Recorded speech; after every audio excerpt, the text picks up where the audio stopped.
Les traitements les plus efficaces en physiothérapie. La physiothérapie est de plus en plus habituelle, non seulement pour les sportifs professionnels de haut niveau mais aussi pour ceux qui font du sport par passion. Découvrez les meilleurs traitements. Consulter un physiothérapeute est devenu une pratique habituelle chez les gens, surtout chez les sportifs amateurs et professionnels.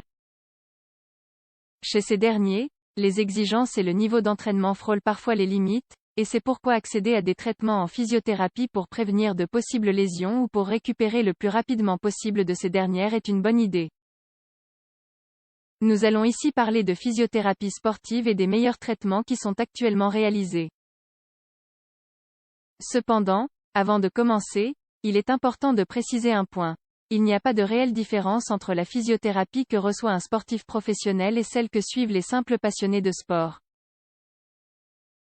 Il est aujourd'hui possible d'affirmer qu'il existe des traitements de physiothérapie de qualité à la portée de tous.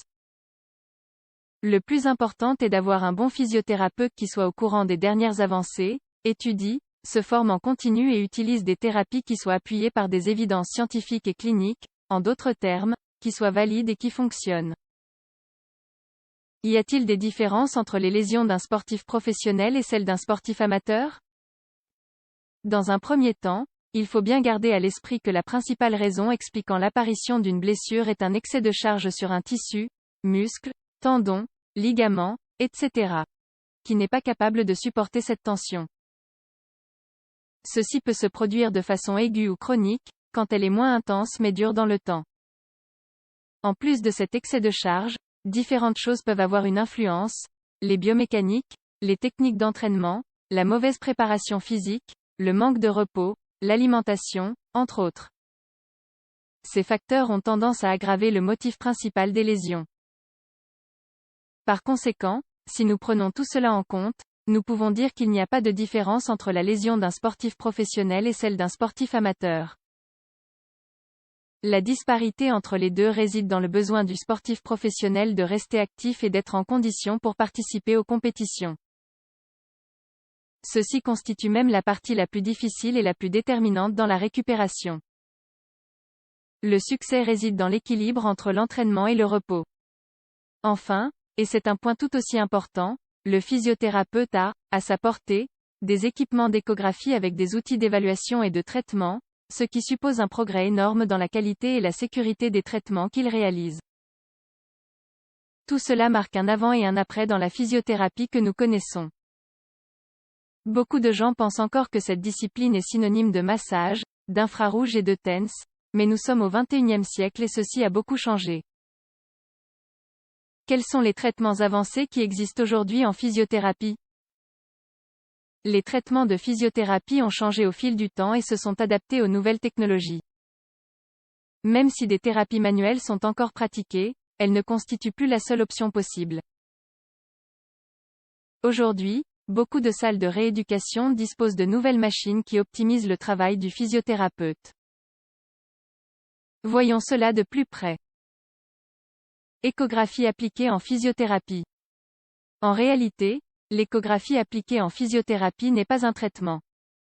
Il s'agit plutôt d'un outil dont le physiothérapeute se sert en tant que complément pour l'évaluation physique et les tests. Plus concrètement, elle permet d'observer en temps réel la blessure du patient et son évolution.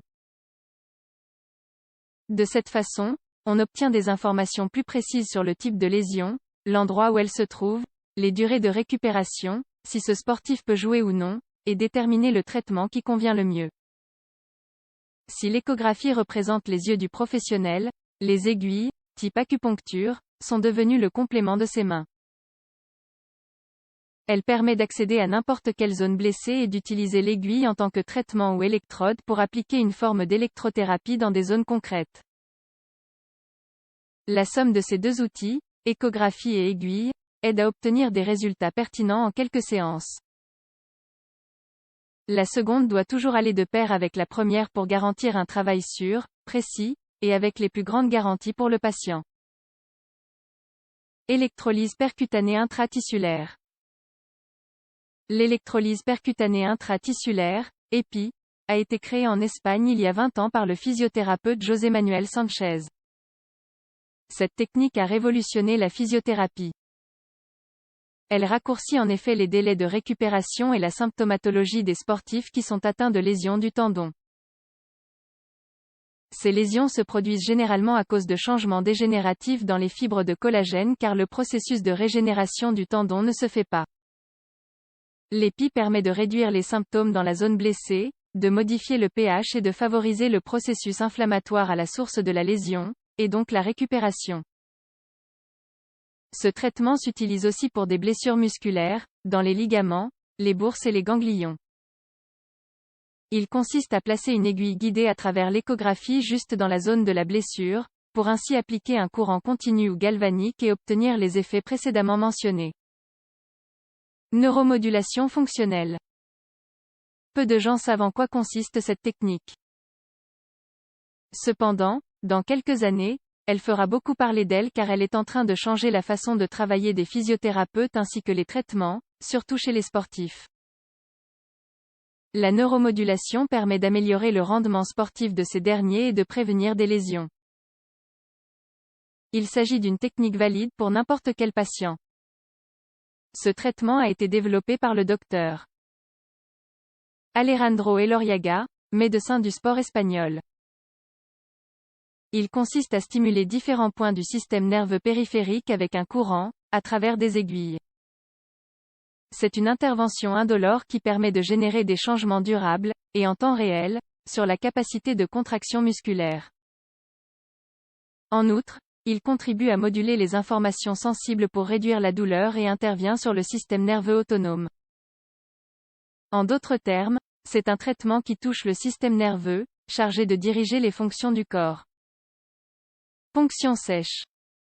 La ponction sèche est une technique de physiothérapie avec plusieurs années d'histoire. C'est souvent celle que les patients connaissent le mieux, surtout grâce à ses bons résultats. Cette technique développée par les DRS Travel et Simons a été introduite en Espagne par le physiothérapeute Orlando Mayoral il y a plus de 30 ans. Pour ceux qui n'en ont jamais entendu parler, elle consiste à utiliser une aiguille de type acupuncture dans la zone du muscle où l'on a localisé les points gâchettes ou trigger points, que nous pourrions appeler contractures. Son application permet de réduire la tension de ces fibres musculaires, de retrouver une mobilité et d'éliminer la douleur des points gâchettes actifs. Exercice et thérapie manuelle. Bien évidemment, il faut aussi souligner deux outils qui sont encore indispensables en physiothérapie, la thérapie manuelle et l'exercice thérapeutique. La thérapie manuelle est adaptée pour la stimulation du système circulatoire. Elle aide à faire circuler le sang vers les tissus et favorise la récupération. De la même façon, elle mobilise les structures blessées et donne une flexibilité aux articulations qui en ont besoin. Comme nous le mentionnions au début, l'exercice consistera à réadapter ces tissus blessés à des charges de travail plus intenses qu'ils pourraient tolérer. Entre autres choses, il sera essentiel pour la prévention de futures lésions. Que faut-il retenir au sujet des traitements de physiothérapie? Les techniques que nous avons décrites font partie de celles qui offrent actuellement les meilleurs résultats en physiothérapie. Il existe néanmoins beaucoup d'autres options valides. Le choix entre un traitement ou un autre dépendra, dans une large mesure, du type de blessure et de l'évaluation du professionnel. Il n'y a pas de technique parfaite qui convienne à tous les patients. Le plus important est que le physiothérapeute ait un bon raisonnement et procède à une bonne évaluation de la situation pour pouvoir décider et appliquer la combinaison de techniques qui conviennent le mieux, selon le patient.